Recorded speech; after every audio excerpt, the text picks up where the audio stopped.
Investigators are expected to examine the design of safety barriers and the use of crowd control in determining what led to a crush of spectators at a Houston music festival that left 8 people dead and hundreds more injured. Authorities plan to use videos, witness interviews and a review of concert procedures to figure out what went wrong Friday night during a performance by rapper Travis Scott. The tragedy unfolded when the crowd rushed the stage, squeezing people so tightly they couldn't breathe. Billy Nassar, 24, who had traveled from Indianapolis to attend the concert, said about 15 minutes into Scott's set, "Things got really crazy and people began crushing one another." He said he was picking people up and trying to drag them out. Nassar said he found a concertgoer on the ground. "I picked him up. People were stepping on him.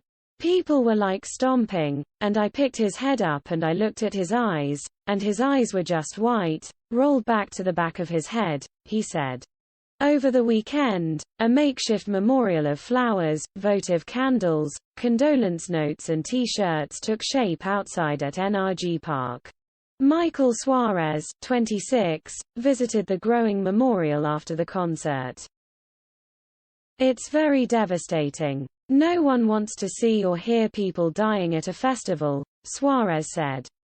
"We were here to have a good time, a great time, and it's devastating to hear someone lost their lives." The dead, according to friends and family members, included a 14-year-old high school student, a 16-year-old girl who loved dancing, and a 21-year-old engineering student at the University of Dayton. The youngest was 14, the oldest 20. Houston officials did not immediately release the victims' names or the cause of death, but family and friends began to name their loved ones and tell their stories Sunday. 13 people remained hospitalized Sunday. Their conditions were not disclosed. Over 300 people were treated at a field hospital at the concert. City officials said they were in the early stages of investigating what caused the pandemonium at the sold-out Astroworld Festival, an event founded by Scott. About 50,000 people were there. Authorities said that among other things, they will look at how the area around the stage was designed. Julio Patino, of Naperville, Illinois, who was in London on business when he got a middle-of-the-night call informing him his 21-year-old son Franco was dead, said he had a lot of questions about what happened. "These concerts should be controlled," Patino said. "If they don't know how to do that, they should have cancelled the concert right then, when they noticed there was an overcrowd."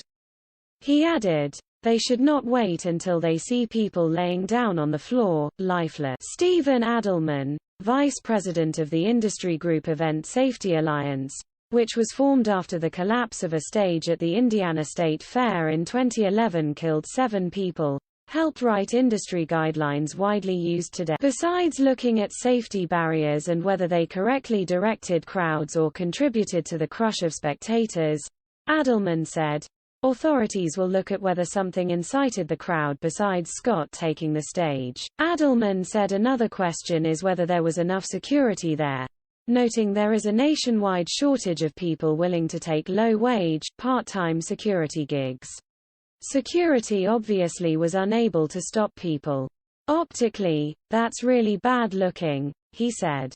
"But as for what it tells us, it's too early to say." Contemporary Services Corp., headquartered in Los Angeles, was responsible for security staff at the festival, according to county records in Texas.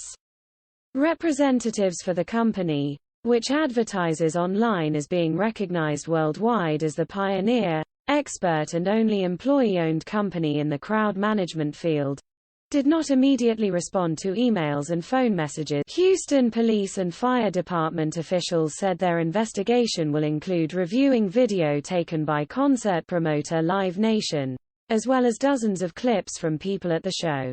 Officials also plan to review the event's security plan and various permits issued to organizers to see whether they were properly followed.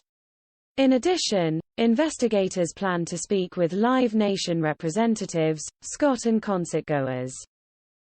Isabella Ramirez of Texas City was celebrating her 21st birthday and said that once Scott came on stage, no one could move. Everybody was squishing in, and people were trying to move themselves to the front. You couldn't even lift up your arms, Ramirez said. Ramirez said a security guard pulled her over the barricade, while her date, Jason Rodriguez, lifted her up. Everyone was yelling for different things. They were either yelling for Travis or they were yelling for help, Rodriguez said. On video posted to social media, Scott could be seen stopping the concert at one point and asking for aid for someone in the audience. Security, somebody help real quick. There is a long history of similar catastrophes at concerts, sporting events and even religious events. In 1979, 11 people were killed as thousands of fans tried to get into Cincinnati's Riverfront Coliseum to see a concert by The Who. Other past crowd catastrophes include the deaths of 97 people at a soccer match in Hillsborough Stadium in 1989 in Sheffield, England, and numerous disasters connected with the annual Hajj pilgrimage. Experts who have studied deaths caused by crowd surges say they are often a result of too many people packed into too small a space.